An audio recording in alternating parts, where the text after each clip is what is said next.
Well, good evening, friends, and welcome to Dead Reckoning Radio. I am your host, Jay Friesen, in the studio live with the counting down to a baby, Hadley Heath, and the has resorted to selling fireworks to pay his bills, Dr. Brian Mattson. DR Radio is where we sit around this old door-turned table and discuss the latest cultural hotspots from a distinctly Christian perspective. And we are live tonight on Facebook. Thank you for joining us. We're looking forward to your banter in the comments during the show. Hover over that live feed and hit click more to join the conversation. And thank you to those who have downloaded our 5-star rated podcast. If you have not subscribed, you should, because it's amazing. So visit our website at www.deadreckoning.tv and don't forget to sign up to a mailing list or follow us on our other social media accounts to get updates. We have a great show for you this evening, you guys. Hadley jumped on and was like, before the show, she's like, guys, it's such a great show, great topics. We'll be talking about Great Britain's exit from the European Union, affectionately known as the Brexit. SCOTUS focus on the Supreme Court's ruling on restrictions on Texas abortion clinics. And the results are out, you guys, on Benghazi. And it's a lot closer to the 13 hours of Benghazi, the film, than we all probably wish it was. We'll be discussing that report later in the show, and as usual, we'll have our games of wit. Jesus Juke. I love that one. And in a nod to our primary demographic for the show, stuff 90s Christian kids like. Trivia. Hey, you know what I miss? What do you what miss? I miss? I miss that you said games of wit, but you missed And whimsy? Whimsy. Games of wit and whimsy. Jay has coined a new word. This is going to ultimately work itself into a lexicon someday. What is whimsy? W-H-I-M-S-Y. Whimsy. Wit and whimsy. Well, sometimes they're not always witty. They're just clever. So, before we get started with a few quick takes, you guys, thank you to our sponsors for making the show possible. Dead Reckoning is a 501c3 that relies on their support and your generous donations. Today's sponsors are Alliance Defending Freedom, defending your right to freely live out your faith. ADF is battling for freedom daily in the courts of America. You can visit them at www.adflegal.org to hear more about that work and to support it. We will hear from them twice during this show, and a very special shout-out. I'm not going to name you by names because that could get awkward. But a very special shout out to our donors, and we have several.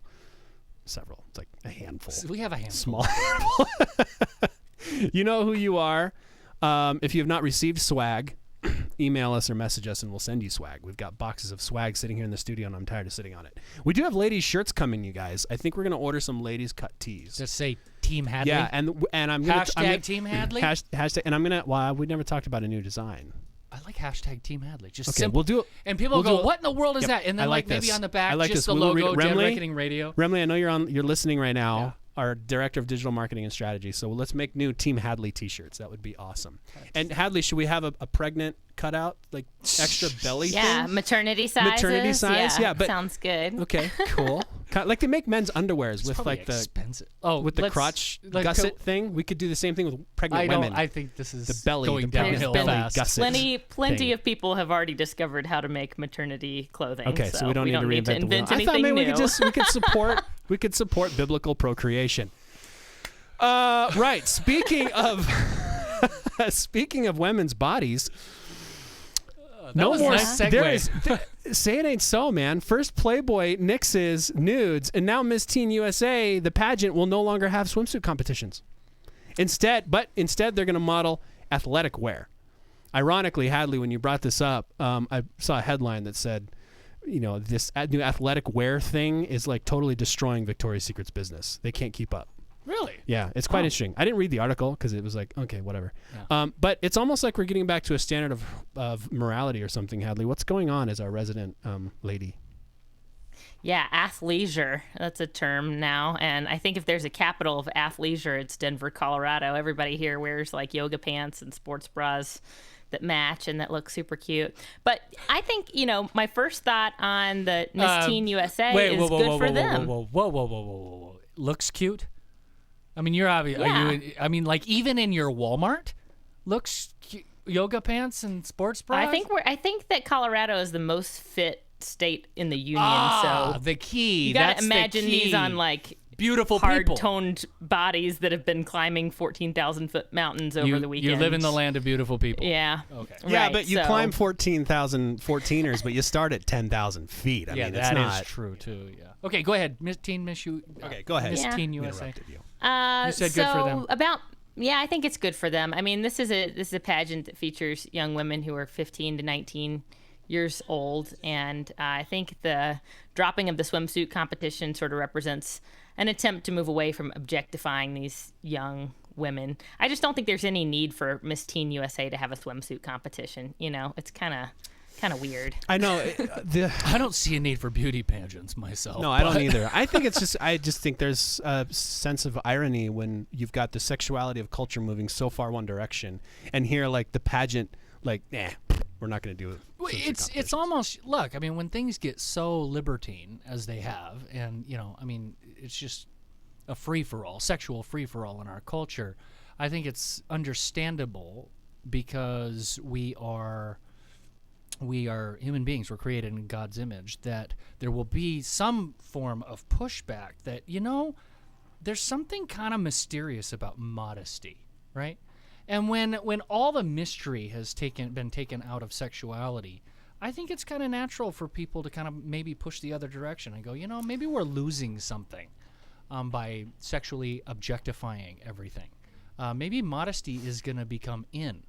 I mean, like, not tomorrow, but at some point modesty will come back in.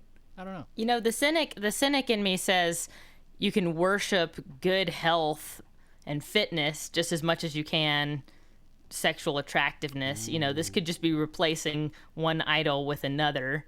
But in terms of women who are like 19 and under, I just think it's a good move for the organization to get away from swimsuits. I think it's going to encourage more young women to participate. I think it's going to make a lot of parents more interested in allowing their young daughters. Like, would you guys, if your daughters approached you and said, I really want to be in Miss Teen USA, would this moving away from the swimsuit competition make you more likely to say, yeah, it's okay with me? The answer was going to be Because no. see, I don't have a problem with beauty pageants. In fact, I think that pageants can be a good way for young women to get involved with an organization that is, you know, from what I've heard from people who participate, it is empowering for them, and it is something they find role models. And, you know, it's not just about the bikinis, but I'm glad to see the Miss Teen USA part dropping that piece altogether. It's just kind of, I don't know. I don't think that a teens I think in we would have to swimsuits, talk. You know what? This is supposed to be a quick take, but okay, Yeah. let's put this on an agenda item at some point. Okay. I think Hadley and I should like debate the merits. Yeah, of I'll beauty defend pageants. beauty pageants. I'm just trying to figure this out. I mean, a Christian ethic, you know, do nothing for selfish ambition or vain conceit, but in humility, always consider others better than yourselves. And this whole, I'm going to go. Why are we compete- glorifying- I'm going to go compete against these other girls to show I'm more accomplished and more beautiful You're than all the competing other to be girls. a spokesperson. Yeah, I mean, you're competing to be a spokesperson for your city or your state or your country or That's true. Okay. Miss Universe, you know. And so I think that they all have causes. You know, you're kind of looking at the surface level. I'll defend beauty pageants. I think that they're a good way for young girls to focus on things that are greater than themselves. I think you can participate in beauty pageants for selfish ambition and selfish reasons, but you can do anything for those reasons. You can also do them for good reasons, I think. All right. I'm open to being persuaded. I'm just saying at All some right. point we'll have to talk about it more. That's a quick take. We'll talk more about it some other time. Another agenda item, we should probably say something, even though it's kind of being discussed to death at this point. Do we have anything new to add to the ISIS bombing in Istanbul? Most rational people conclude that ISIS was behind it. Did you say ISIS? I think you meant redacted, right? Yeah. Remember how Most rational people conclude, Okay. rational people conclude that ISIS was behind this. Oh, okay. Can we do more than just report on these things? Like, what do we, I mean, it happened. I feel like we should say something. It's horrible. It's absolutely horrible. It's unconscionable. It's so sobering to me that we do live in a world where there are people who plot this kind of mayhem and murder. So this past week I was out helping our friend Ty sell fireworks at his fireworks stand. And so the other night we went out and he had these little little fireworks. They're just a little ball with a fuse on it, and they're designed to be put in a little cannon, and they shoot up in the air, and there's a really loud bang. And so we're sitting out there in this field, and he lights one, and he just tosses it in the air, and it lands on the ground, and it goes off. It was bone shaking. I mean, I could feel the percussion, and the sound was deafening, and the light was blinding. And I was thinking to myself, that was a little firecracker. Can you imagine what it would be like to be at the Ataturk airport in Istanbul to have that kind of an explosive go off? I mean, the level of horror that we're talking about is unbelievable. It just made me really reflect on that I'm pretty safely ensconced here in Montana, and you know, I see a little firework, and that's all it is. But I can't imagine living my life in a place where car bombings and these sorts of attacks go on, and it's terrifying. My heart really goes out to people who are affected by this sort of thing.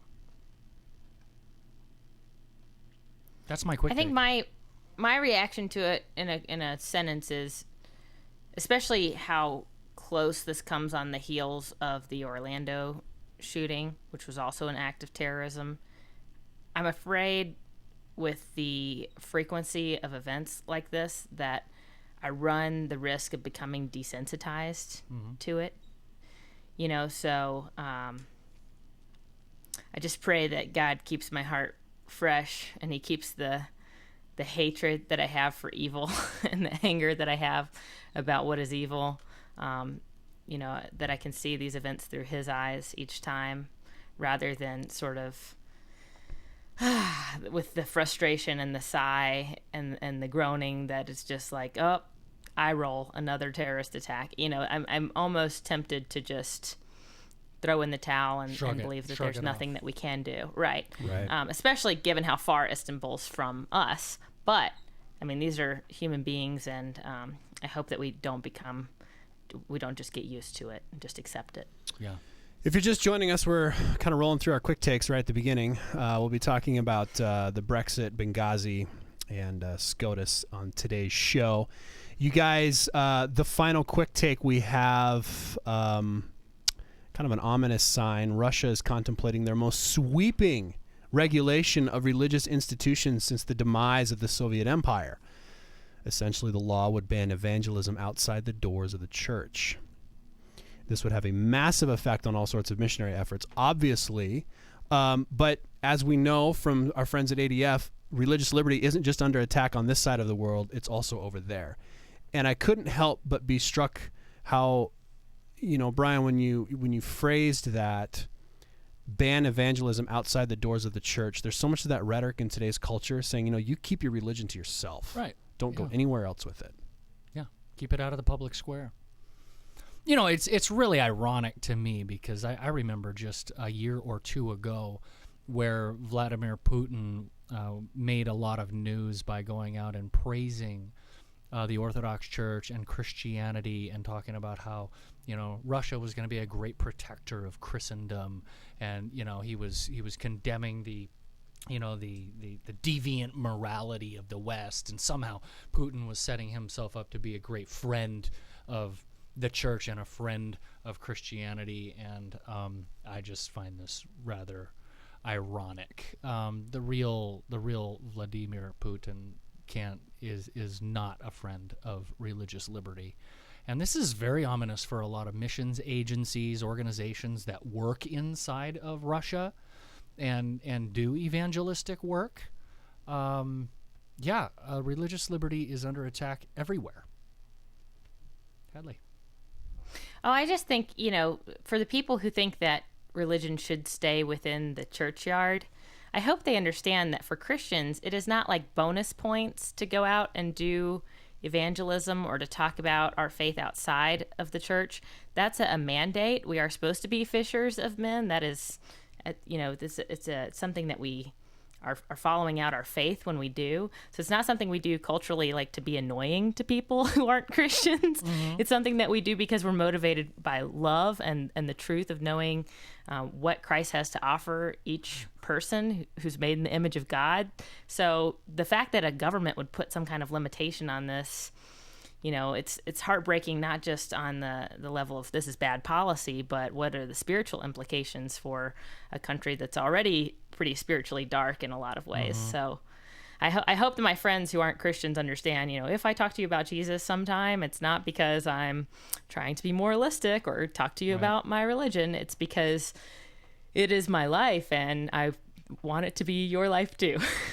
Yeah, a couple of things. That's not to say, Hadley, that a lot of Christians can actually be annoying. I mean, we're That's not doing right, it sure. to be annoying. I'm sure I can be annoying. We can be very annoying, and I totally We're probably being grant annoying that. right now. We probably are. We probably are. I would add two things to that. I'm reminded of this wonderful viral YouTube video that Penn Jillette of the magic duo Penn and Teller.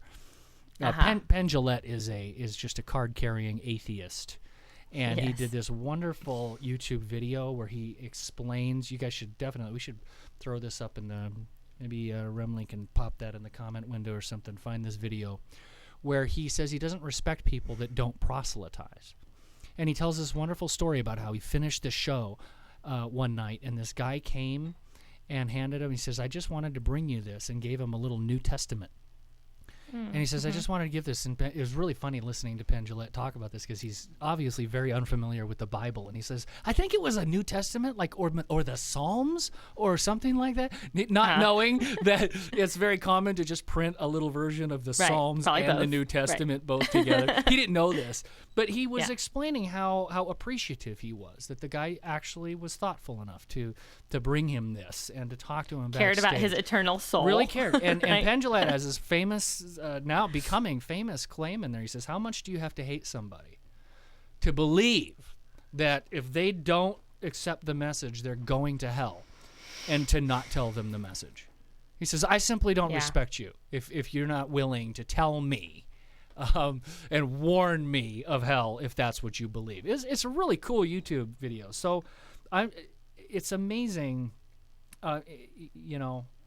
It's kind of funny. Penn Jillette is really no friend of conservative Christianity, but even he wants a society in which Christians are free to practice it. He's a libertarian. Well, he is a Very libertarian. libertarian. He is a libertarian. Yeah. That's right. We all know they're kind of weird. Guys, on to our first. Thanks for joining us. We are live right now. If you are just joining us, we are moving into our first major topic, Brexit. And you probably heard that term being thrown around all over the place. It means Great Britain, probably the largest, and well, I saw maybe Germany is in there. Germany is. But Great Britain, one of the most influential countries in Europe, is leaving the European Union. They have left the European Union. There was a stunning referendum held in the United Kingdom about whether or not to remain in the EU, to everybody's shock, by a margin of 52 to 48. The people voted to leave. The result produced howls of outrage, painting it out to be a disastrous decision made by a few duped xenophobic old fogies that will ruin the UK economy. That will ruin the UK economy for the next generation. This was a victory for hatred and bigotry over the forces of love and tolerance. Sorry, I should not. Jay's trying a British accent and Hadley sneezing. I'm allergic to BS. Sorry. This is what happens when Americans talk about European British stuff. Okay, guys, what is Hadley? Since Brian had that pontification on religious liberty, it was a really good one. What does Brexit mean? I mean, what is your initial take on this? And you're a policy analyst for the Independent Women's Forum during the day and Dead Reckoning Superhero by night. What's your policy take on this? I've been cheering the Brexit. I think it was a good decision for the people of the UK. I had the opportunity to visit Europe. Actually, the past couple of falls, I've been over there with some political organizations. And last fall, I was in Germany and in Brussels, and we went to the center of the EU. And we talked about sort of the ways in which this has been a supranational government that's been laid on top of many countries that have been autonomous for, in some cases, centuries. Right. We're talking about European countries much older than the United States. And we have a federalist system that you could compare to the EU because we have a United States of America. And Margaret Thatcher and others many years ago foresaw that there would be an attempt to create something like the United States of Europe, and that's effectively what the EU is. But it's so difficult to lay another level of authority on top of what have been autonomous countries for so long and should remain autonomous countries, especially when it comes to their policy making.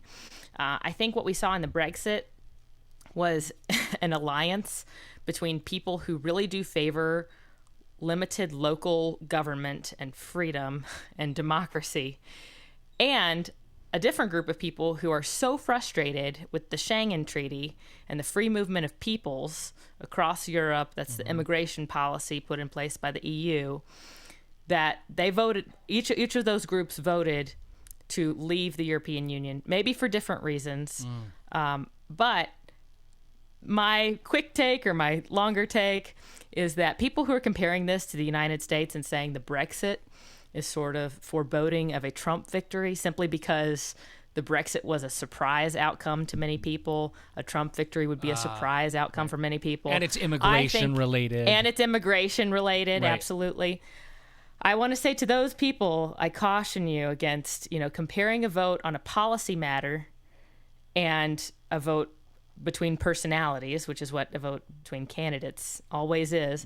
And I am very skeptical whether Trump can really have the same alliance of people behind him, because obviously he has a lot of people who are anti-immigration. Right. But I don't know that he will get enough of the people in our country who similarly favor local and limited government, more democracy and more decision-making at home, more autonomy for the states, more autonomy for the United States on a global scale. So I don't think that the similarities are actually that strong, but I'm happy for our brothers and sisters in the UK who have sort of re-emphasized their independence in their policy making. Our cousins, is that not how we historically Cousins. refer to it? That's right. Way across the distant and pond. kind of creepy. Our cousins. Yeah. I'm Oh kidding. wow! I Brexit. This is fun. Okay, and I think there's a lot of things to explore here.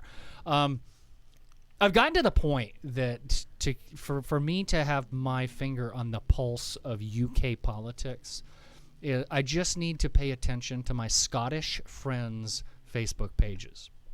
Okay, and whatever they are freaked out about. Can you give us something in an accent though? Well, As you talk. Okay, it'll be Kind better of like than I do. It'll Just be roll into. Hopefully, it wouldn't make Hadley sneeze. So what I've got to do is I've got to look at my Scottish friends' Facebook pages and see what they're freaked out about and whatever they're worried about, and I'm in favour of whatever it is they're freaked out about. Okay, that's the way this works. Okay, so they were all, Brexit is the end of the world. I can't believe Brexit's going to happen.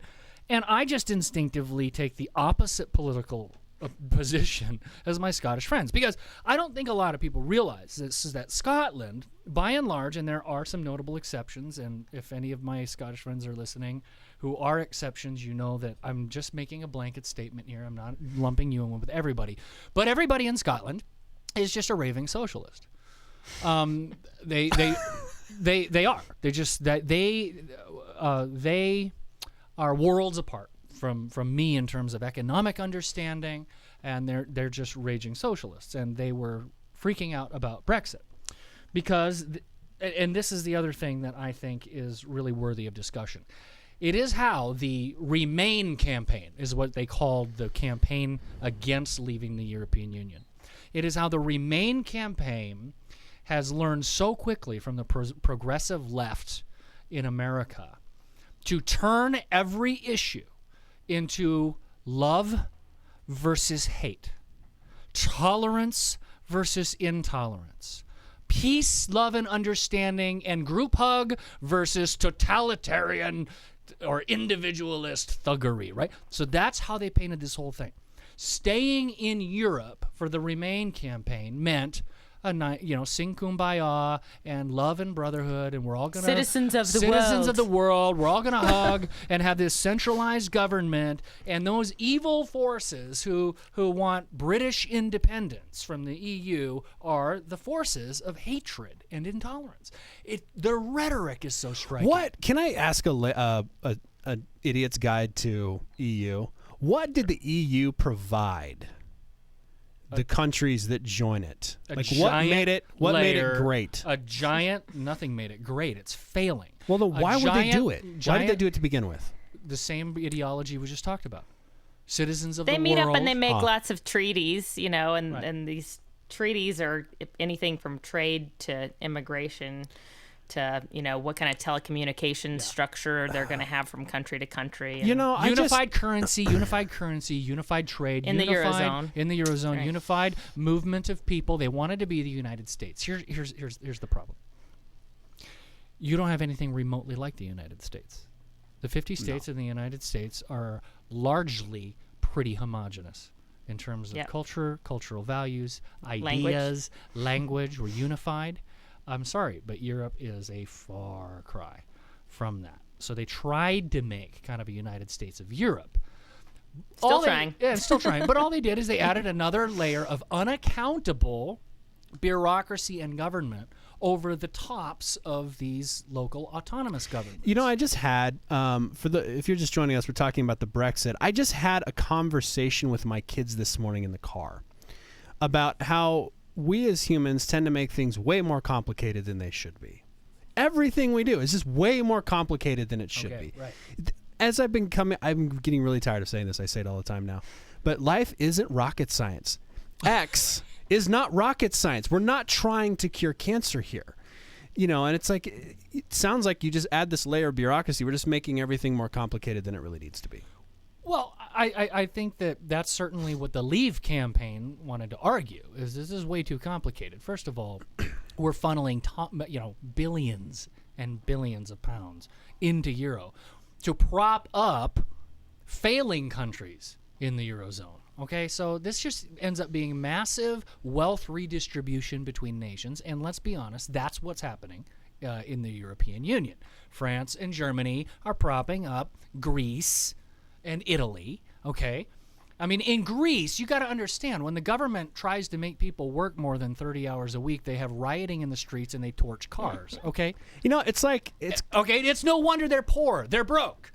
And the Brits are sitting there going, why are we enabling this kind of economic dysfunction?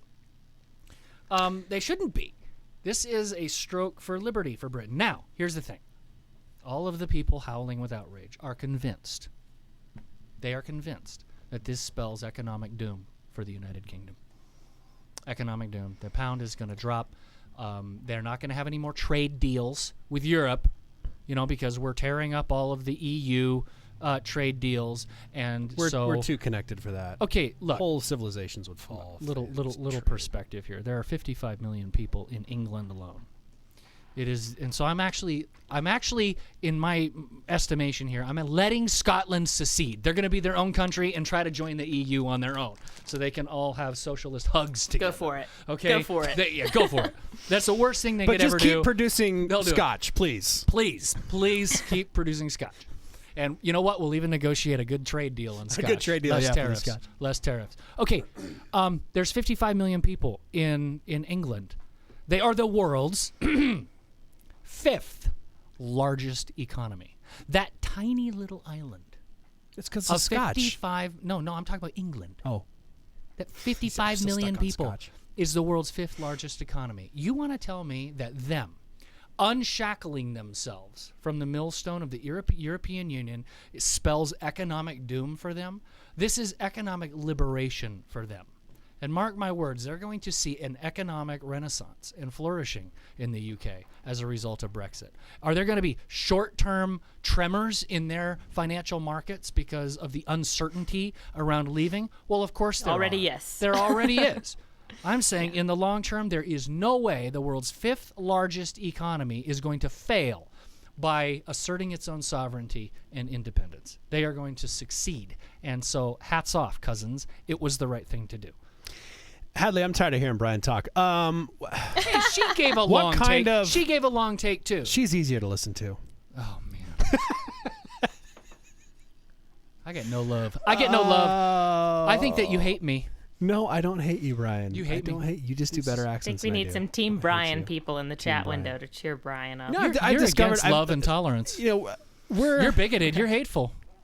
I find this Facebook Live platform interesting Yeah. because I think people just turn us on and listen. They don't actually engage, like, It's okay. which is fine, but it's interesting. Oh, and so now Remley's like Team Hadley. Okay. See? And Jared says he likes Scotch. Jared's a good guy. Thanks, Jared. I like So Jared. one note about Yes, the Hadley. Brexit vote that I thought was fascinating, because when you work in politics, you're always looking for like a gauge about, what do people think about this issue, right? And we can do public polling, we do opinion polling. It's great when you have a ballot initiative, because then that's like the most official poll taken on election day. Anybody who's registered to vote can take it, and it's usually high participation.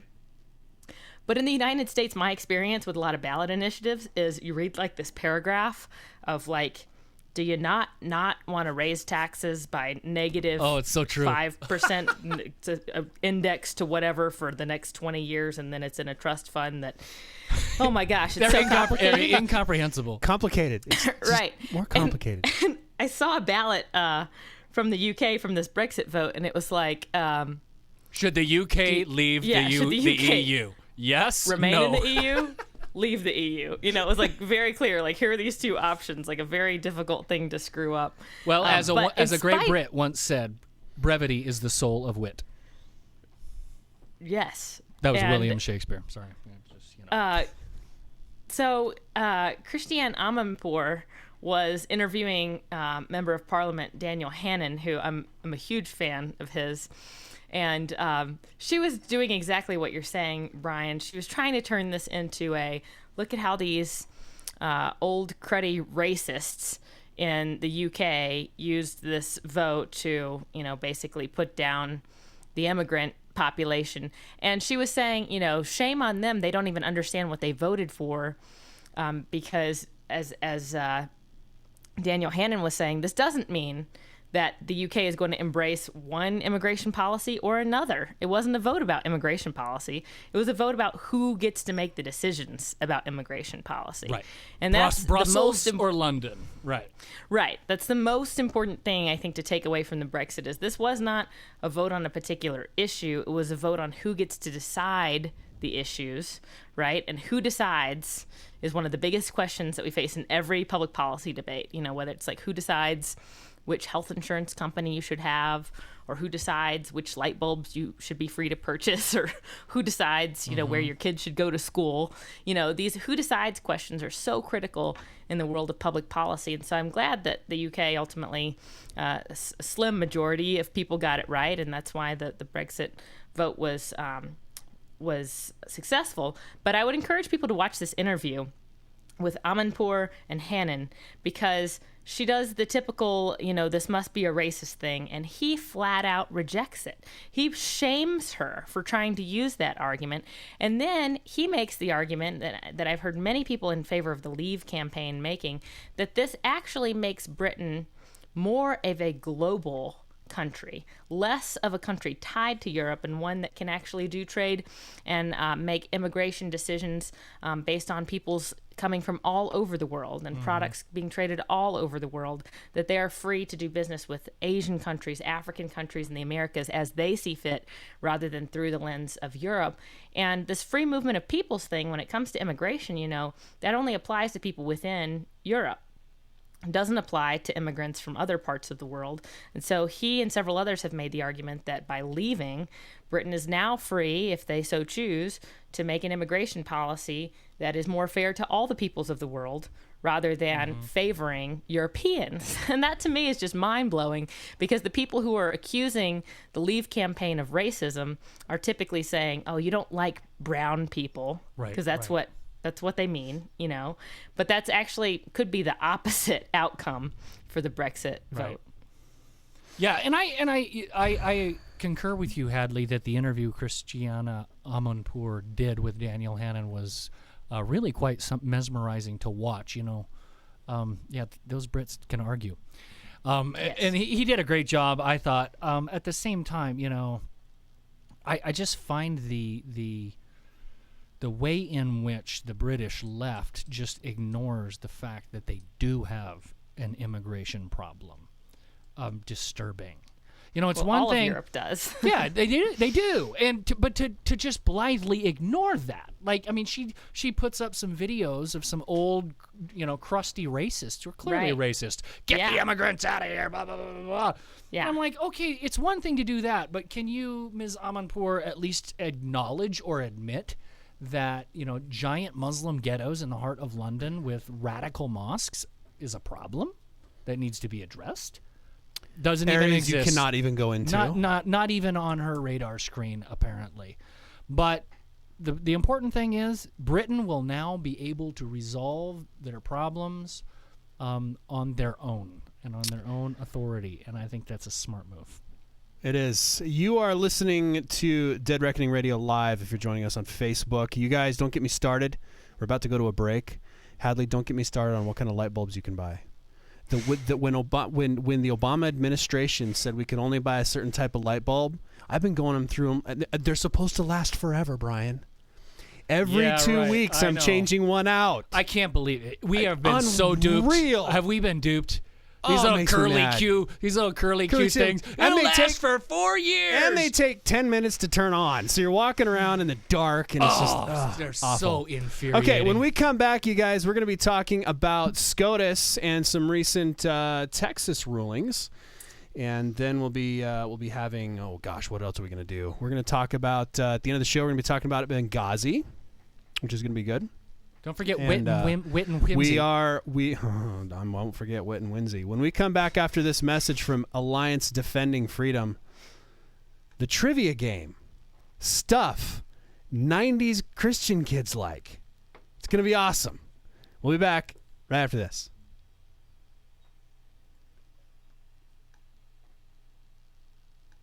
I have been educated very well of what happens when boundaries cross. The absolute devastation. I wish I didn't. And I wish that we lived in a perfect utopia where you could trust everyone at their word. But we know that we don't live in that world. And we know that people will abuse this.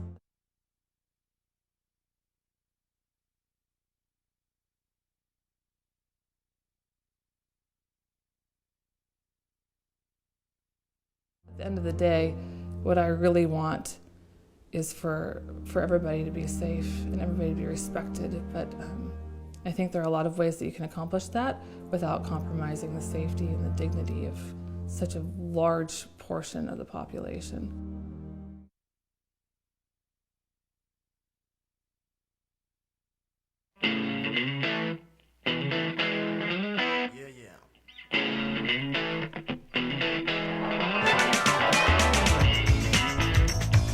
Well, don't we all remember that song? Name that tune, guys. I can't. Stuff 90s Christian kids like. I can't. I don't. Anyone? DC Talk. No! Audio Adrenaline. They toured with DC Talk on DC Talk on every show, every tour ever. So this is how the game works, you guys. It is multiple choice. As with all of our trivia back and forth with Brian and Hadley, I'm going to read the question and read the answers. And then whoever I deem worthy gets to take the first crack at it. And then the other one has a chance to come in later. Are we ready? And it is a complete toss-up, you guys. And those of you listening to us live online, don't forget to cast your vote. There's probably a 5 or 6 second delay, so play along with us on the chat just because it's funny. Okay, guys, here's the first question. One of the creators of Salty, the Singing Songbook, is now the Director of Worship Leadership at what popular megachurch? Option Willow Creek Community Church, Saddleback Church, T.D. Jakes' The Potter House, or Lakewood Church, Joel Osteen. Who wants to take the first stab at that one? I'm gonna go with Potter's House, T.D. Jakes. Okay. Hadley, Willow Creek, Saddleback. Saddleback. All right, Saddleback. It's not Saddleback. Come on. No idea. And let's see, nothing. Nobody else has any guesses?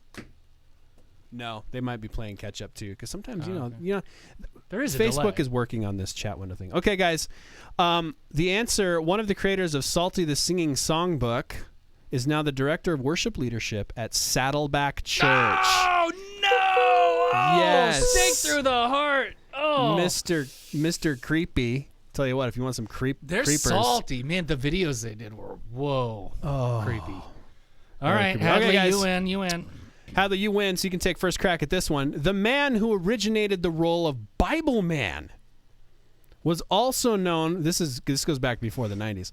Bible Man was also known for his acting in what 70s comedy drama? The Dukes of Hazzard, Chips, 8 is Enough, or MASH?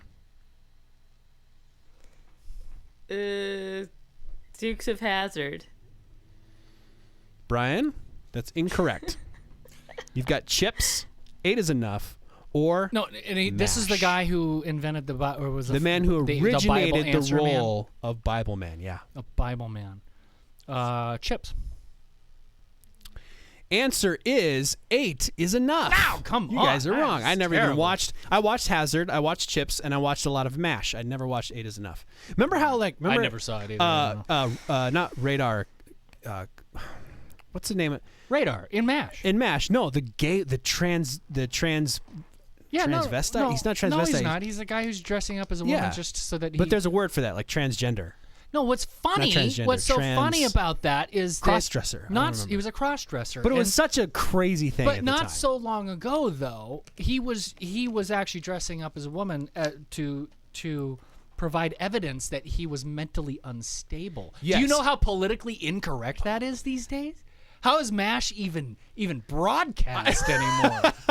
Really, dressing up as a woman is a sign of mental How illness? intolerant and hateful of you. What a hateful. Okay, hateful show. neither of you got that, so this one will go to you, Brian. Mr. Whitaker from Adventures in Odyssey has been voiced by 3 men. The current actor is also known for his role as blank in Winnie the Pooh. Okay, here are your answers. Owl, Winnie the Pooh, Eeyore, or Tigger.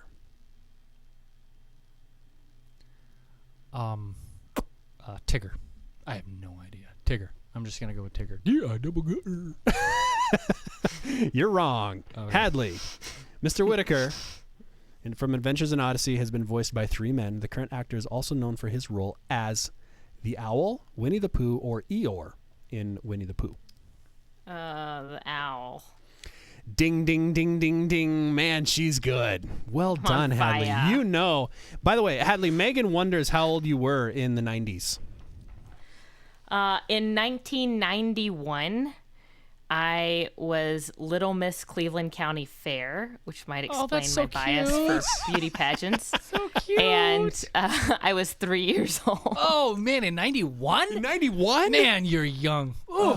Oh, I dated a girl incredible. once that was born in like 86, and I couldn't do it. I had You to were just break- freaked I out couldn't do about it. that. I just, it was just too young. That's Like, funny. Hey, it's can we my little mention that brother. Adventures in Odyssey was actually founded by somebody who works for our sponsor?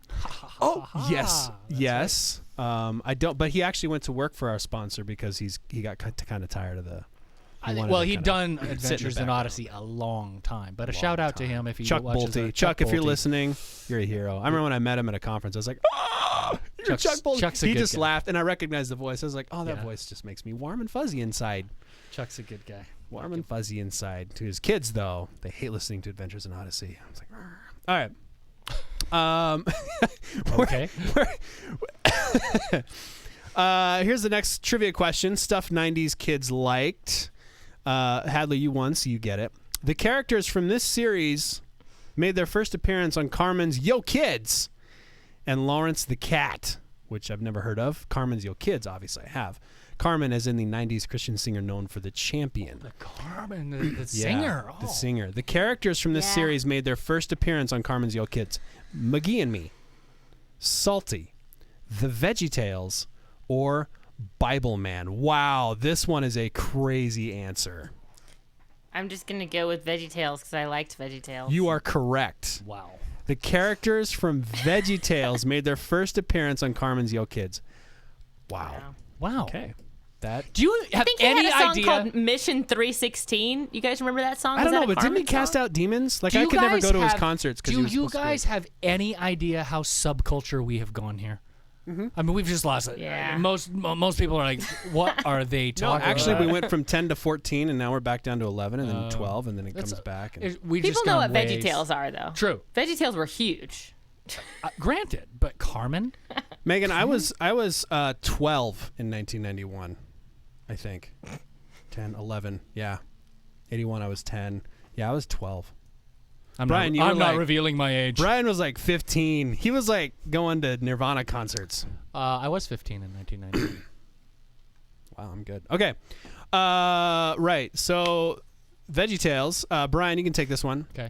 The creators of Salty the Singing Songbook also created this flopped character. As wait if- a minute. as Your if question Salty assumes, was- yeah, as if as if Salty Salty was was a superstar, successful. right? Henry the Heroic Hippo. Barbara the Bible Babe. Peter the Praiseful Pew. Solomon the Supersonic Salamander. Oh, come on. These are impossible. Wow, these are bad. Because any one of these is a parody of the Christian subculture, but I'm going to go with the supersonic salamander. That is correct. Yes! What is it again? Read it. What is it? The creators of Salty the Singing Songbook also created the flopped character Solomon the Supersonic Salamander. I just want to be in that boardroom. I want to be in that conference room. Hey, guys, we need a new idea. Salty's getting a little old. We need a new one. Henry the Hippo, the Heroic Hippo, Barbara the Bible Babe, Peter the Praiseful Pew. I like Peter. It sounds really I think we need a moral. supersonic Yeah, salamander. he sounds like a pious little pew. Peter the Praiseful Pious Little Pew. Yeah, there we go. No, I think we just Supersonic Salamander. That's terrible. Okay. You guys are joining us for one of our games of wit and whimsy. A little trivia game, stuff 90 Christian kids like. We're going to be coming back to our regular 90s Christian kids. 90s. Not 90 Christian kids. 90s. Although it might have just been 90 Christian kids. Probably about 90 of us out 90. there. Oh, man, it's creepy. Salty. I can't. Like, you watch it now, you get nightmares. Like, look up some of the YouTube. Oh, that's weird. I don't know what salty is. Can I Okay. just say Okay. that? Okay, he's It's a the talking Christian- book. He's a the talking book. summit. He's the Christian version of Barney. Yeah, you know, that's what just he as is. creepy and disturbing. And basically, he's like a I giant. just watched Barney. He's like a giant So- book of psalms, and he's got arms, and he's just a talking book, and he sings like little praise songs for kids. It's kind of Okay. creepy. Oh, Hadley. Hadley just posted the Carmen Mission 316 on the page. Somebody That's did? hilarious. I didn't Hadley see did. that. Hadley I just did. wins. For people who who would rather listen to the song than the past 3 That was minutes back. of Remember our back in the era. podcast. Remember back in the era with like you'd have like instead of Coca-Cola, it would say Jesus Christ. Oh yeah. I wore this Yeah. Moses parting the Red Sea shirt that has like something super. I'm really embarrassed. I don't even remember what it was. But I like loved those shirts when I was a kid. My favorite piece of Christian kitsch subculture ever, however, was Testaments. Did you guys ever see these Testaments? Oh, the mints. Oh, They yeah. were breath mints Yeah. that had a little cross on them. Yeah. You don't have them, do you? No, I have a different. That would have set of really mints. scared me. That would have really scared me. But the whole testaments are so that when you We're still doing a parody commercial.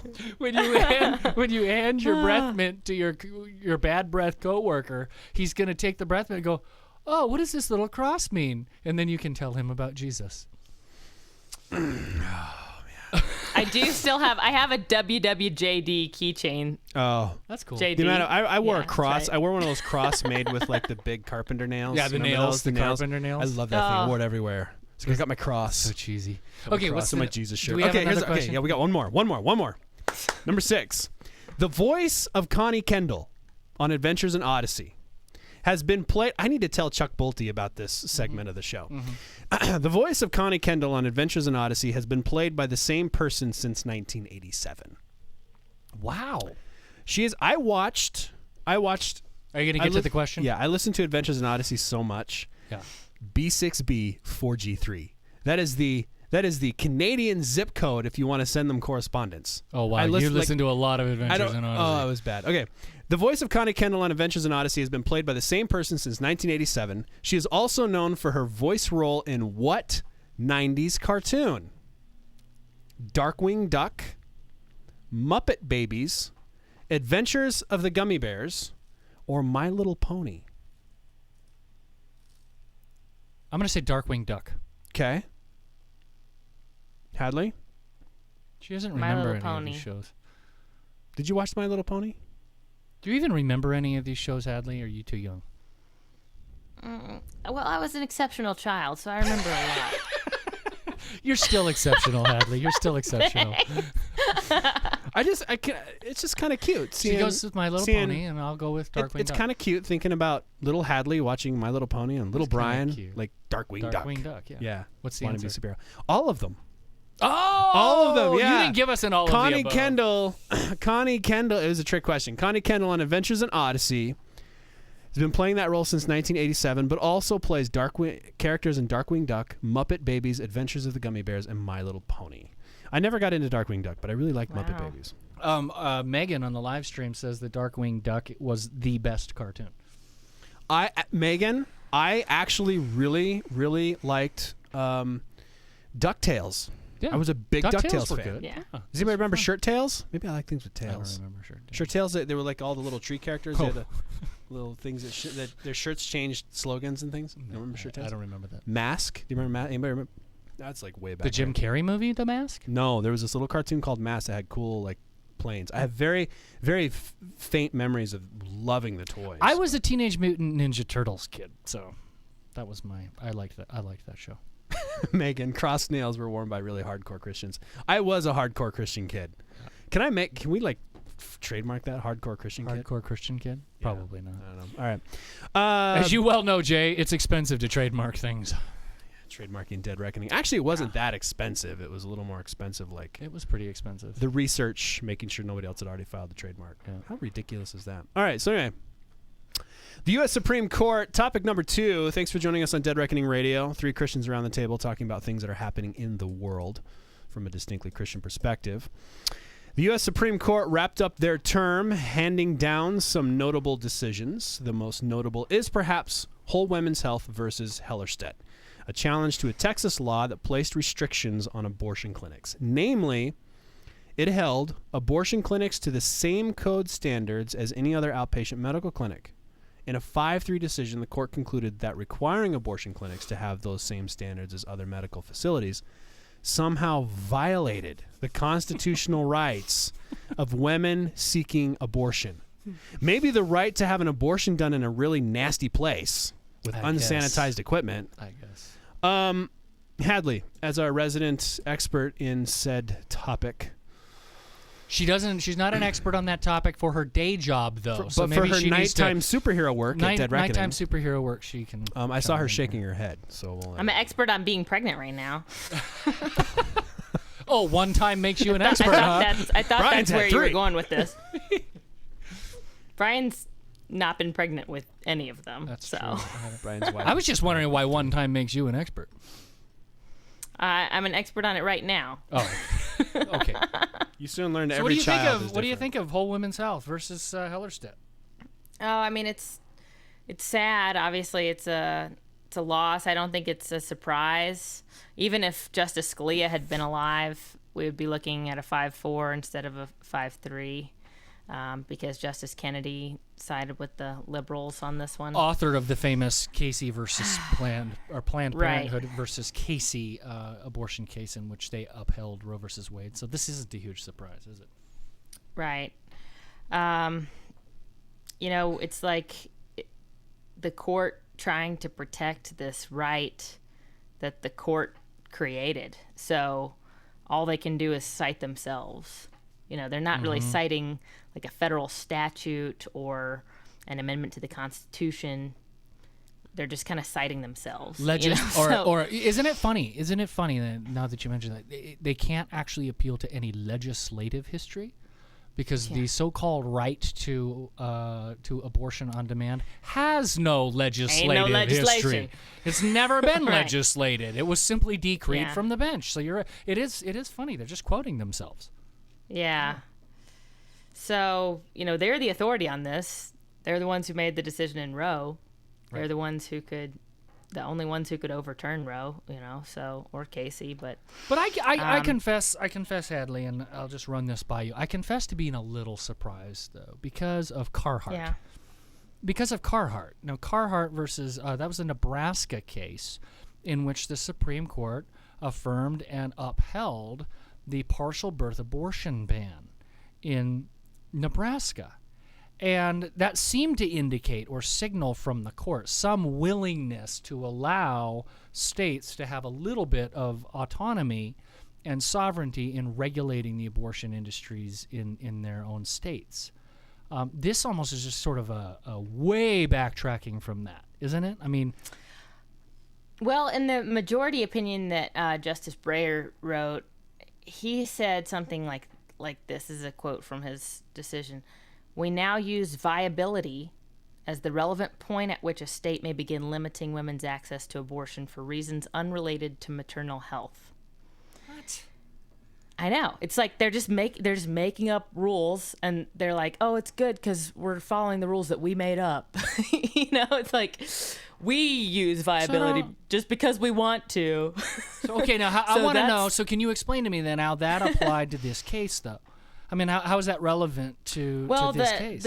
the abortion clinics in Texas that didn't have the same standards as ambulatory surgical centers, or the abortionists there didn't have admitting privileges at a Right. local hospital, were performing abortions on fetuses that the court and others did not consider to be viable, right? And that's a scientific term. I understand what it means. You're about 23 weeks. Stop. The fetus they're operating on is going to be dead no matter what. That's 100% certainty in this procedure. The whole purpose of these regulations was to wasn't with protect. Gosnell. Was to protect. There's a baby still moving. Well, that's after true, but Gosnell was- these regulations are also to protect the women. So how does viability come into that at all? Because these are risky procedures for the women who's in there, no matter what I'm trying to state. explain is Breyer's position, which I think is untenable, but he's just saying we've made up this rule that viability is the relevant point, and you mentioned the partial birth abortion ban, Right. and other things like that. Those only apply to fetuses Right. beyond a certain point in pregnancy, presumably because that's when partial birth abortions are used, and the law in Texas applied to abortions across the scope of a pregnancy. So that's why, he's drawing a line in the sand.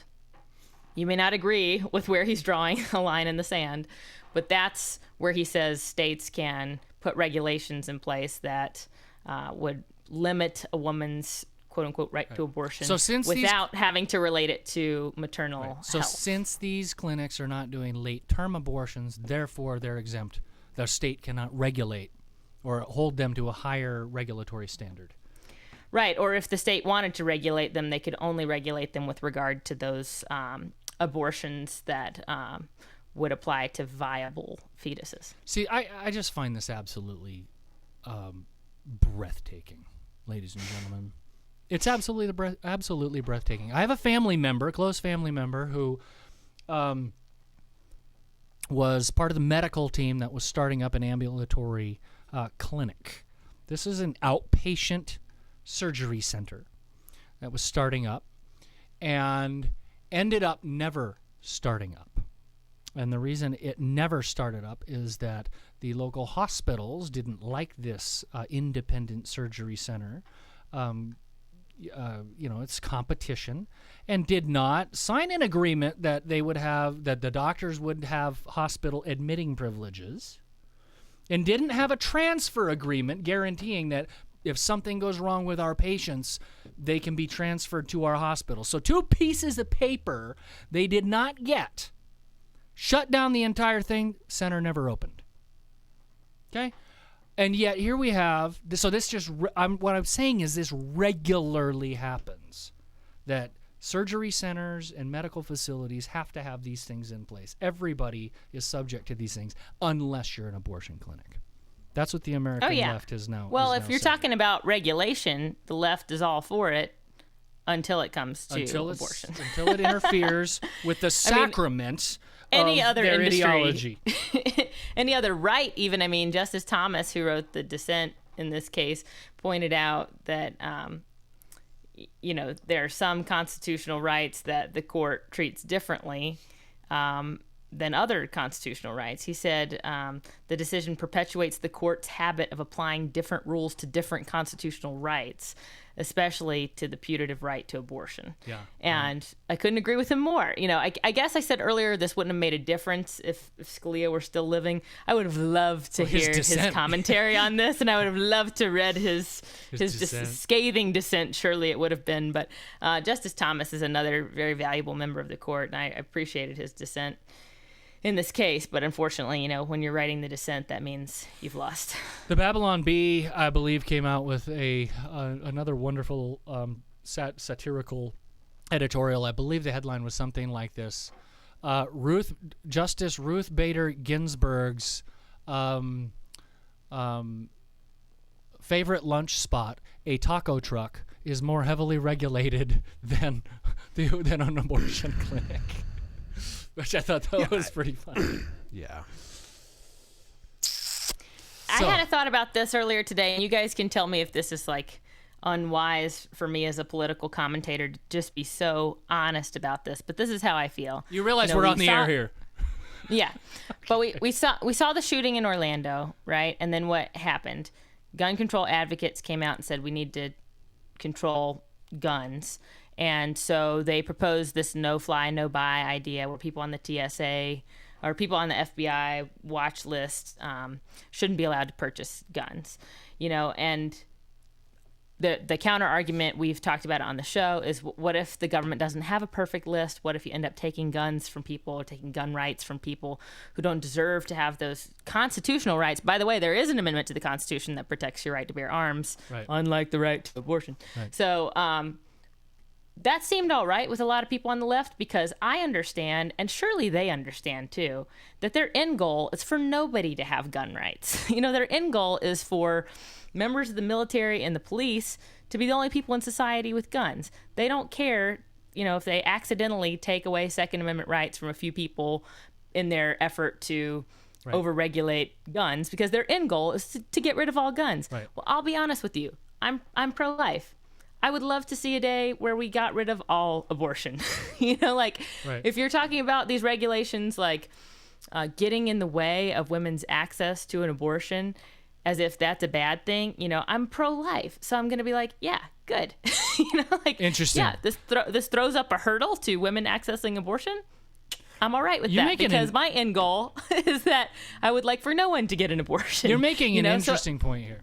Am I being too honest by saying that? Are we supposed to be playing this game where no, I think you've hit on something absolutely brilliant here.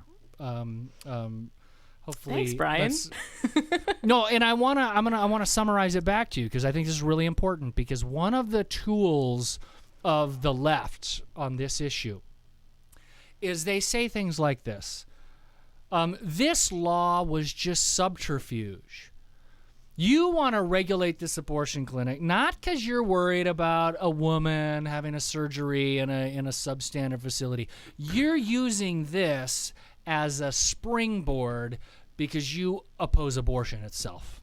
And this law is just a means to move the football down the field because you really just want to ban abortions. Now, they say this to us, and you know what we do? No, that's not really it. And we pussyfoot around it.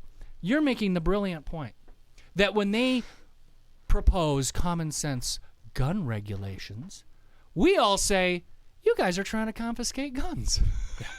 Okay, so that your point is both sides do this. Okay, we have our ideal, we have what we want to accomplish, and there are certain forms of legislation or law that's going to move us further in the direction our desired end.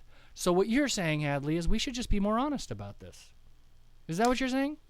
Yeah, but see, I don't know because I haven't been briefed on this issue in terms of like, you're a conservative commentator, so you need to get the message right here. And our message is this is about women's health. You know, like I imagine that would be the talking points that they would give me if I sat down with some of our pro-life allies. They would say, really, don't talk about abortion, just talk about safety and health regulations and women's health. And I don't know that that's the wrong tactic. I just don't, with an issue like abortion, our country is so divided, you know. I just don't know that there are a lot of people who are like, I think that there are people who are sort of wishy-washy about it when it comes to certain aspects of the issue. But if you look at polling, I think about it in a chronological way. Okay, there's the day that a baby's conceived, and then there's the question, you know, should people have access to the morning after pill?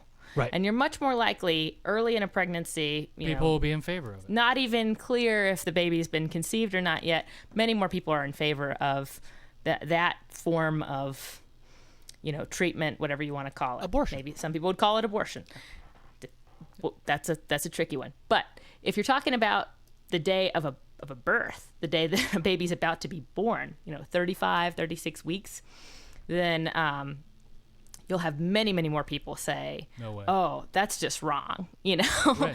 And so, but I think that it's pretty easy on either ends of the spectrum of a pregnancy for people to say, I'm on one side or the other. You know, I don't know that there's a lot of people who are kind of like, I just don't know, you know? And so I don't know how many minds and hearts we change by having these sort of meta debates about health and safety regulations or terrorist no-fly lists. You know, maybe there are people who really, are persuaded by things like that.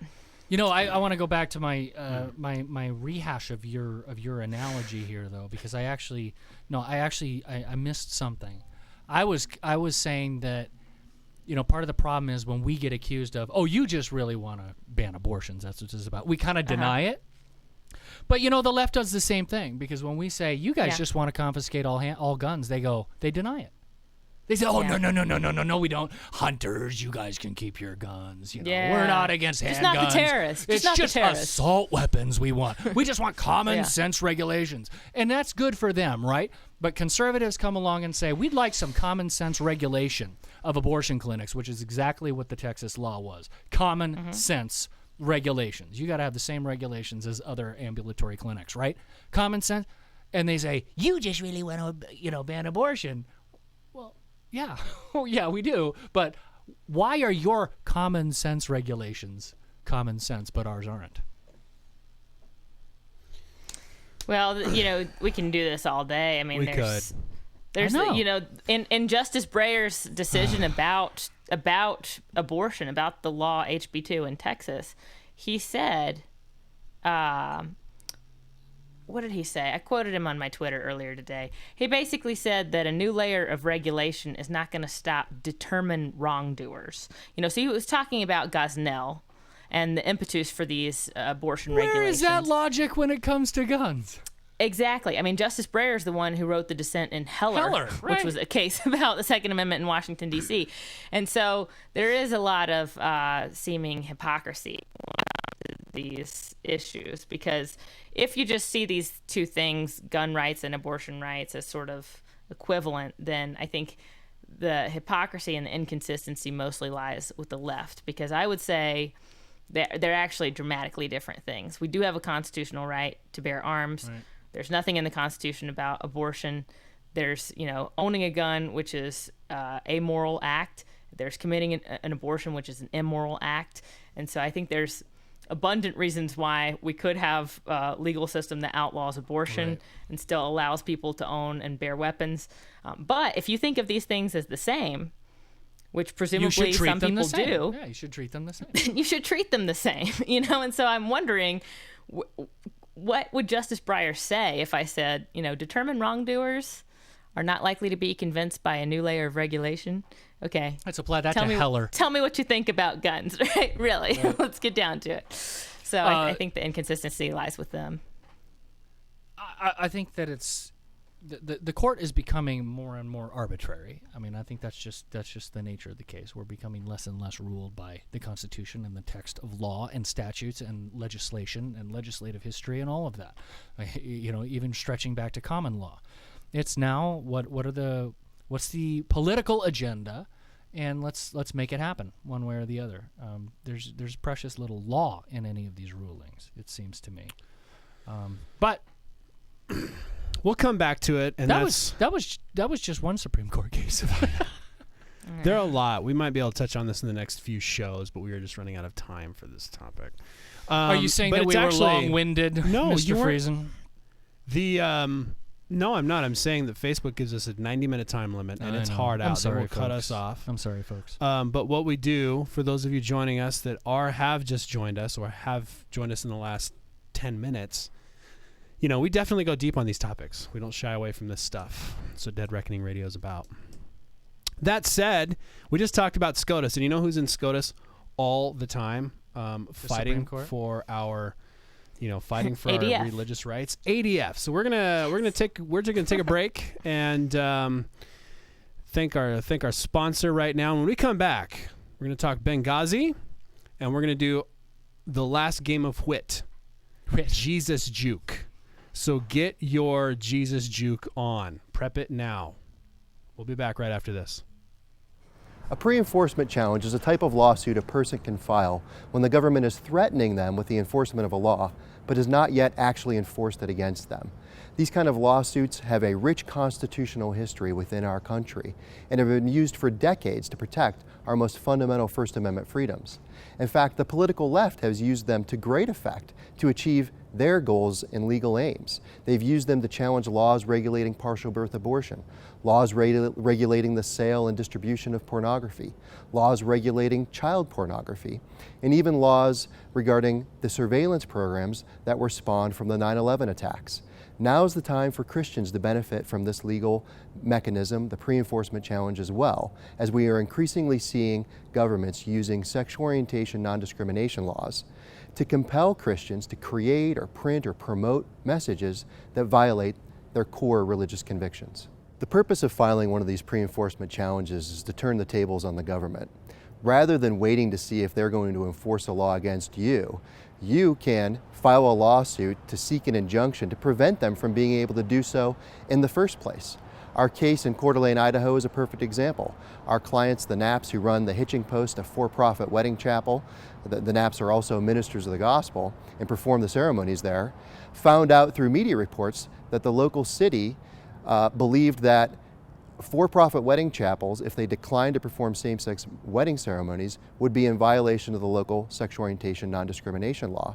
Our clients saw this in the media reports, saw their business named as one that could be potentially in violation of the law, and called the city to confirm whether ministers would actually be in violation of the law if they declined to perform a same-sex wedding ceremony. And the city said, yes, you run that risk.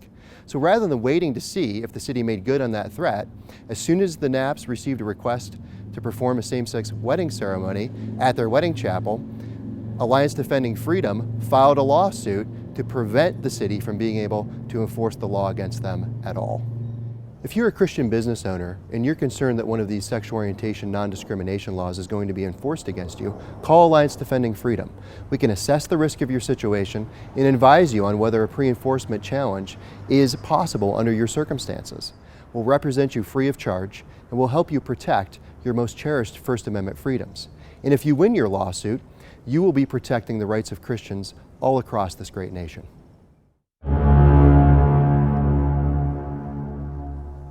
The Jesus Juke. It is that moment when somebody tells you something and you respond with something uber moral, uber spiritual, and generally just kind of a jerk comment. It's like being a Christian jerk. Like, what do we talk about? So we're going to practice? We're going to be annoying Christians right now. We're going to practice. We're going to practice our Jesus Juke because it's a really funny game. Okay, guys, so this is how the game works. I'm going to say Hadley's a phrase. shaking her head already. She hates this game. She hates this game, and I love I it. do not like this game. It's so fun.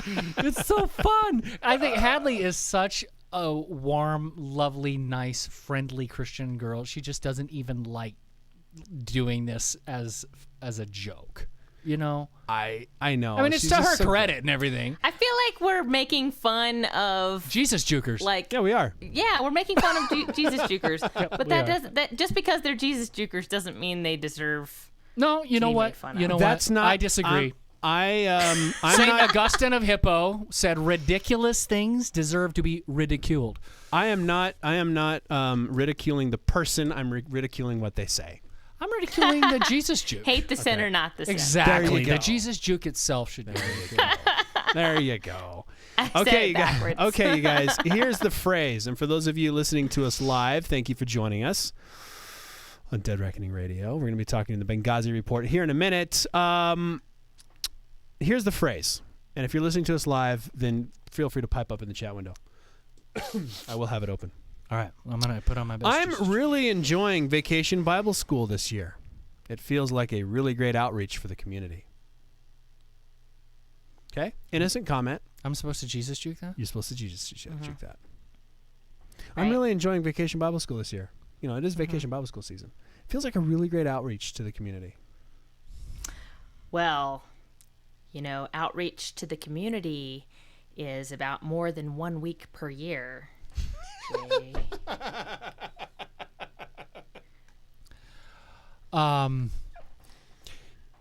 Yes, but how many of the kids at your VBS come from the south side of town?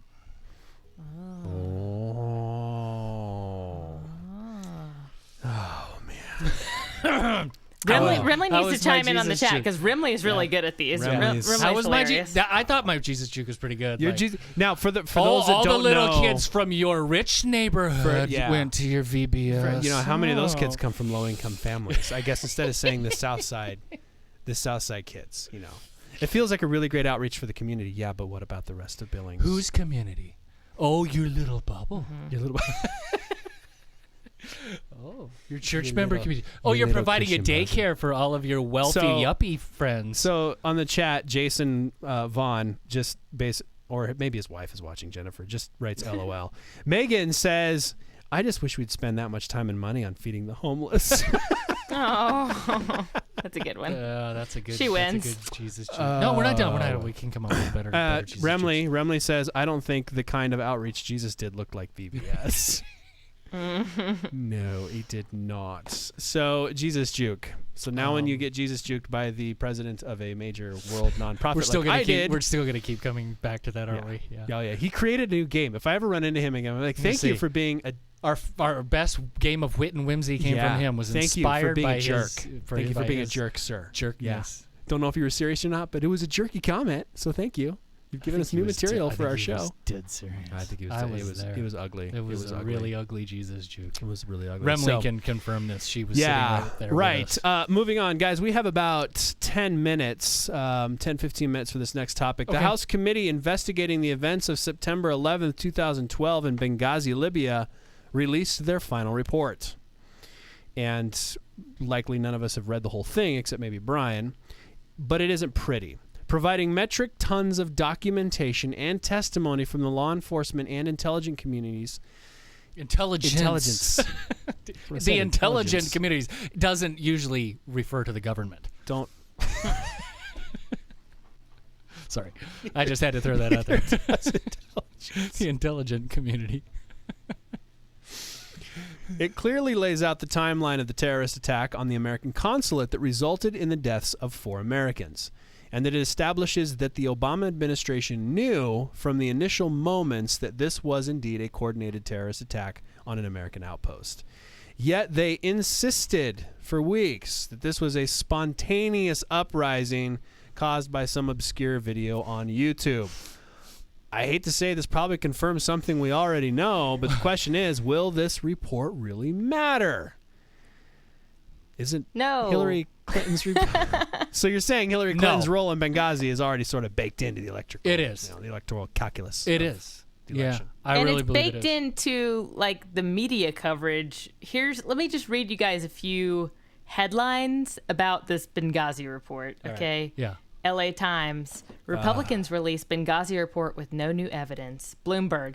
Benghazi report has no major revelations about Clinton's role. NBC just quotes Hillary in their headline. Hillary Clinton, time to move on after Benghazi report. This is for Roman. Okay. Head desk. The Guardian. Benghazi report finds no smoking gun, and Hillary Clinton is happy to hear it. Let's see. The Benghazi panel caps 2-year probe, no bombshell from CNN. New York Times. House Benghazi report finds no new evidence of wrongdoing by Clinton. So No new evidence. So all the old evidence of wrongdoing just stands. It's already there. Right? What are they out there reporting? They're reporting Hillary's talking Here's points. you guys want to see the Fox News headline on it? Fox News said Clinton claims House Benghazi report found nothing, says time to move on. Look. I mean, I don't even know. It's so depressing to me. I mean, it really is depressing. This is a travesty. This woman was the Secretary of State. With a server in her bathroom. Okay, this isn't even talking about email gate, the email scandal. This It's an entirely separate scandal. entirely separate scandal, but this one is telling. And I want to, since I have a microphone and I have the internet, and right now I'm on this microphone on the internet, I want to take the opportunity to explain to people the window that this episode is on the character of Mrs. Clinton. Okay, this report establishes beyond a shadow of a doubt that she knew all along that this was an orchestrated terrorist attack. This was an Al-Qaeda-like element that planned it, that funded it, that armed it, and carried out an attack that killed our ambassador and 3 other Americans there. She then went on a weeks-long campaign of insisting that this was a spontaneous uprising about a YouTube video that was insensitive to Islam, and it was unduly bigoted toward Muhammad and Islam. It wasn't sensitive, and it stoked them into a riot in which 4 Americans were unfortunately killed. Now, she knew that was a lie. This report proves that it was a lie, but that's not the window into her character. She went to the memorial service of Ambassador Stevens and these 3 heroic Americans. I believe it was at the National Cathedral. She stood at the National Cathedral literally over the coffins of these 4 dead Americans and repeated the YouTube video story. Now, I understand what it's like to tell a political lie. You're at a press conference and you tell a political lie. That happens all the time. Politicians stand up and they lie to the media. They're on Meet the Press, they're talking to some journalist, and they lie. What kind of a person goes to the memorial service and stands over the dead bodies and repeats the lie about why they are dead? It takes my breath away. That is a window into the character of this person, because to me, somebody, even a politician who might lie to a journalist, who might tell a tall tale or tell a fib, would go to the memorial service and not even mention it. Okay? Not even talk about the cause of the attack. You could just praise the great bravery of these men who died for their country, and then you leave it at that. But to go on and spin your fantasy tale over the coffins of these dead Americans is vile. It is immoral, deeply, deeply corrupt and disturbed. And I think she should be held to account. Unfortunately, I believe she will be rewarded with the Oval Office. She'll be the next president of the She U.S. will be the next people president of the who United States would of hold America. her accountable are just as morally corrupt. Well, you might be right. People who could hold her accountable, like Tried. us as voters, don't have a lot of good means to do that right now. What are we going to do? Vote against her by voting for Trump? A lot of people don't find that option to be a very attractive one. Oh, Yes. sorry, I was raising my hand. I was one of those people. That's true. But what I can do, as I said before, is I have a microphone and I have the internet and I can say it. She is thoroughly corrupt. Thoroughly corrupt. This is just the one Yeah. scandal. We're not even talking about the email. We're not But even even a talking lot about of people who email are gate. gonna vote for her They already know it. know that. They know it. You know, She will be. That's the scary part. She will be the most thoroughly corrupt person to ever occupy the Oval Office. And that is saying a lot, because I think Andrew Jackson was thoroughly corrupt. I mean, we've had some pretty corrupt. Bill Clinton was thoroughly corrupt, but this woman takes the cake. This woman, this is bad news. Well, behind every thoroughly corrupt man is a thoroughly corrupt woman, right? Ahab and Jezebel. I mean, Bill didn't even know how to use cigars really well. Oh my God. He didn't smoke them. What knew it what was kind of going man does not smoke a cigar? I don't know, man. Ahab and Jezebel. That's where we are. Yeah, I'm not excited about. What are you guys' thoughts? We have a couple minutes. What are your thoughts for November? You think there's going to be a third party run by anybody? I mean, I heard rumors of a third party Democratic run. No, I just heard Hadley last week tell me that Better for America was going to come up with a third-party candidate. I'm still waiting. yeah, we're all still waiting. Better for America, friends. Yeah. Tietzel. Hey, guys, get on it. Gary Johnson came out with an ad, and it's kind of going viral on my social media. I guess some people are into that. I can't vote for. I just can't bring myself to vote for a libertarian, and I respect. Here's I respect yet another people that will do it. pro-choice candidate. You know, Right. if you're pro-choice, you got Clinton, you got Trump, and you got Gary Johnson. So take your pick. If you're pro-life, not sure who your person is there, but I'm pro-life, but I was just explaining to somebody that I don't know that it would be my final voting primary place. driver. You're not a primary single driver. issue voter. It is definitely an issue.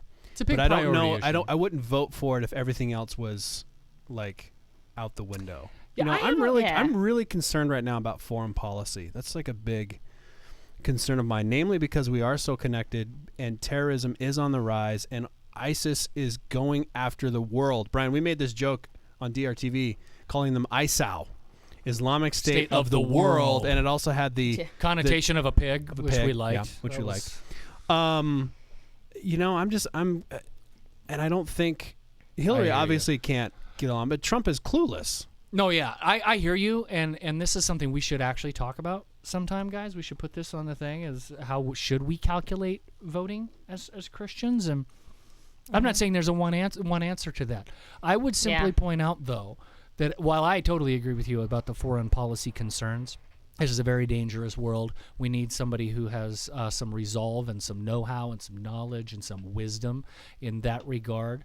The life issue to me is a giant signal. It's a giant marker of our own internal virtue.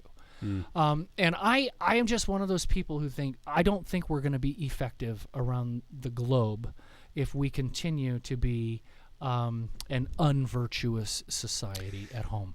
And so that's why I don't want to pit those two things together, because I don't think we can have both at the same time. An unvirtuous society and a good foreign policy and a good foreign neighbor. I actually don't. I think that liberty and freedom and virtue go together, and that's why I think that even with a lot of other things to be concerned about, life issues, culture of life issues, have to stay near the top of the priority heap when we're thinking about political questions. Well, that's a great word to close on. We are almost out of time, Hadley. Yes. She wanted to say I know. something. She Yeah, wanted to I'm say just something. like, Go for yes. it. Oh, I was just going to say, tied up in a lot of issues, as we've talked about today, is the Supreme Court. And who picks the Supreme Court? Well, it's the president. That's the only way that the abortion issue is going to change, is with a very big shift at the Supreme Court level. It's going to take a lot. But the next president's going to appoint not just one, but several Supreme Court justices. And that's one reason why. It's not just a life issue, but it is, as Brian said, a virtue. It's a virtue thing. That's a concern of mine too. So anyway, we're out of time, you guys. I hate to just cut it off like that, but We must. have to. So roll the tape. Roll the tape. So to end on a humorous note, there was a typo in our Jesus Juke. In my notes, it was actually supposed to be I'm really enjoying Vacation Bible School this year. In my notes, I'm really enjoying Vacation Bible School this year, which is Which is what you get when you have a bunch of, like, one kid infects all the others and they all start puking. Oh, funny. Anyway. Yeah, you're so funny. Hadley and Brian, where can people follow you during the week until our next show? You can follow me at my website, drbrianmatson.com. drbrianmatson.com. You can find me on Twitter, at Brian G. Matson. On Facebook, my public Facebook page is Dr. Brian G. Matson. I've actually been posting under that on the comment feed. You can just click on that and like it. And you can find me on Twitter, at Hadley Heath. And if you're interested in what I do at the Independent Women's Forum, you can visit iwf.org. We're a limited government organization, pro-freedom. But when I do Dead Reckoning Radio, I speak for myself and no one else. And beautifully. Beautifully do. And to follow Dead Reckoning, go to www.deadreckoning.tv. You can sign up to subscribe to our podcast. Please do that. Leave us a 5-star rating. Special thanks to Alliance Defending Freedom for sponsoring today's show. If you know somebody who would like to sponsor, please hit us up at hello@deadreckoning.tv. If you would like to support our show as a donor, we will send you a shirt or a hat or a bunch of stickers. Just ask some of our existing donors. Then jump on our website, www.deadreckoning.tv. Leave us a donation of $25 or more, and I'll send you a free hat or shirt of your choice. Special thanks to Remley Gorsuch, our Director of Digital Marketing Strategy, All Things Awesome, and for producing today's show, along with Brian Matson. Dead Reckoning is a digital entertainment brand. We love to be here. We'll see you guys soon.